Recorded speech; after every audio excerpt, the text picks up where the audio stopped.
உங்களுக்கு என்னப்பா love marriage தானே பண்ணீங்க. உங்களுக்குள்ள ஏன் சண்டை வருது? அப்படின்றதாகட்டும். கல்யாணம் ஆன புதுசுல ரொம்ப நல்லா தானே இருந்தீங்க. இப்ப ஏன் இப்படி எலியும் பூனையுமா அடிச்சுக்கிட்டு இருக்கீங்க? அப்படின்னு எந்த மேரேஜா இருந்தாலும் சண்டைகள் அப்படின்றது ரொம்ப ரொம்ப காமன். கா காதலிக்கும் போதோ, இல்ல கல்யாணம் ஆகும்போதோ எல்லா விஷயங்களையும் பகிர்ந்துக்கிறது, ஒருவரோட ஒருவர் ரொம்ப நேரம் பேசணும்னு நினைக்கிறது, அதெல்லாம் ரொம்ப காமனான விஷயம்.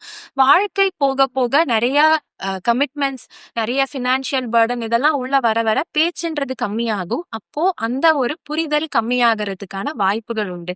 அந்த புரிதல கம்மியாக விடாம பார்க்க வேண்டியது 2 பார்ட்னரோடையும் கடமை.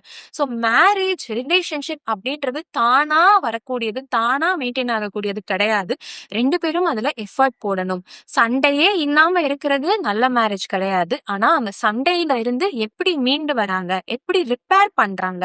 அந்த கான்ஃப்ளிக்ட்ட எப்படி மேனேஜ் பண்றாங்கன்றது தான் ஒரு ரிலேஷன்ஷிப்போட ஹெல்தியா இருக்கிற ரிலேஷன்ஷிப்போட அடையாளம். உங்க ரிலேஷன்ஷிப்ப ஹெல்தியா ஆக்குறதுக்கு கான்ஃப்ளிக்ட்ஸ் மேனேஜ் பண்ண கத்துக்கோங்க. Thank you.